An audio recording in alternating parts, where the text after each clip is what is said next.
many do we have of these? Am I done yet? Is this how you guys feel when you're doing problems? Alright.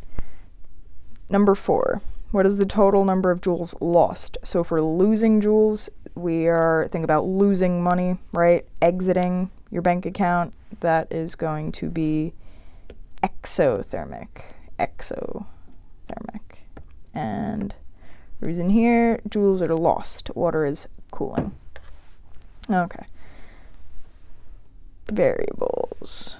10 grams. That is my mass.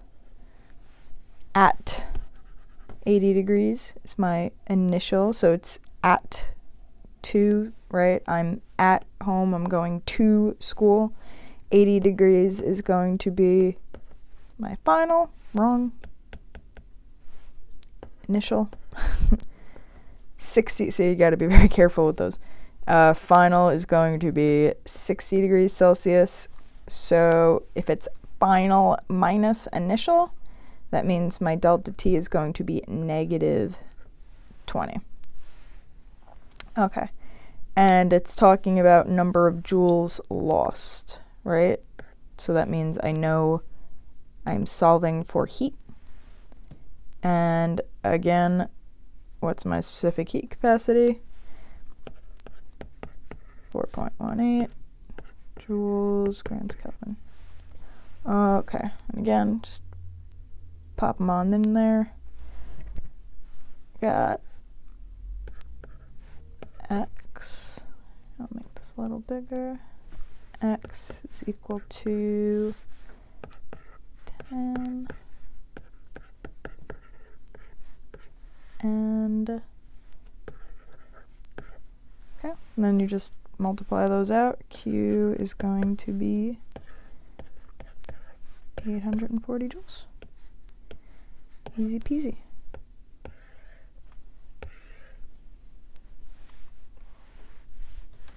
Right.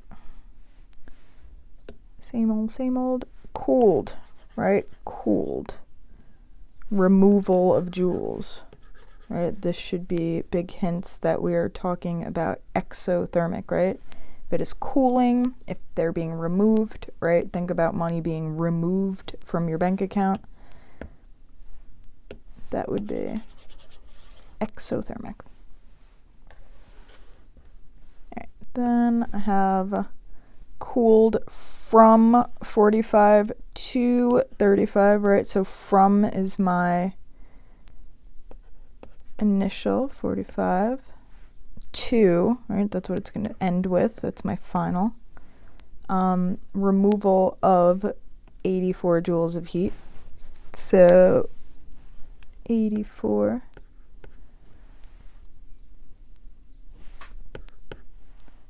and it's asking me for the mass of the water. So mass is going to be my X. And again, our good old friend 4.18 joules, grams Kelvin. And let's do delta T. So final minus initial is negative 15. Okay, and if we go back to the last one, actually, let's just make a note here that we had negative 20 over here, right? And then I made it positive 20 over here. So it's a little weird, but in the language of the question, so either lost or gained, it's going to talk about whether it's positive or negative. So yeah, don't worry about, just put the absolute value into the equation. All right, so now let me plug them in and solve this one. Okay, so Q, 84, mass, that's our X. C, that is, and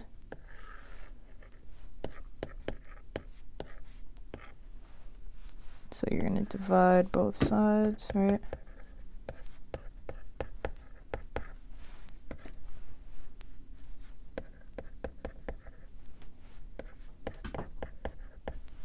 That's going to give us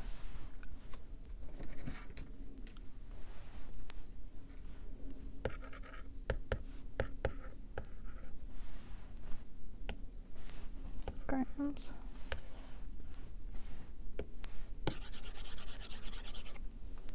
Okay, so that is number 5. We're almost done here, right? Okay. Last but not least, we're going to be solving for the specific heat capacity. It is increasing, think about increasing the money in your bank account. That's going to be entering your bank account, endothermic. And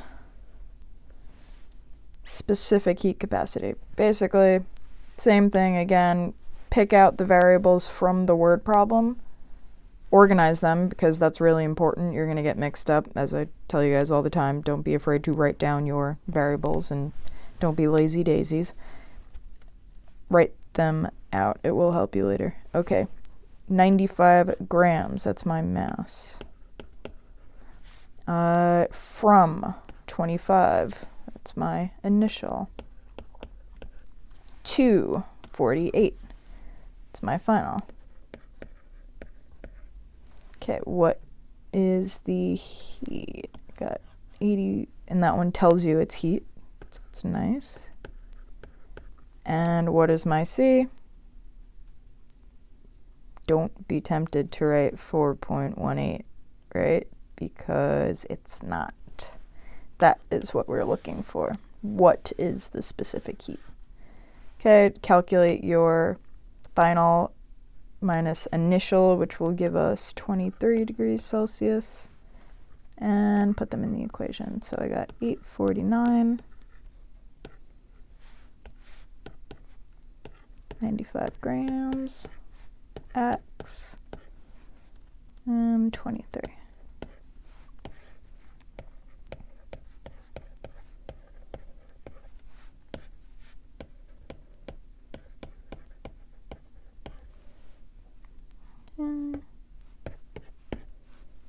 That will give me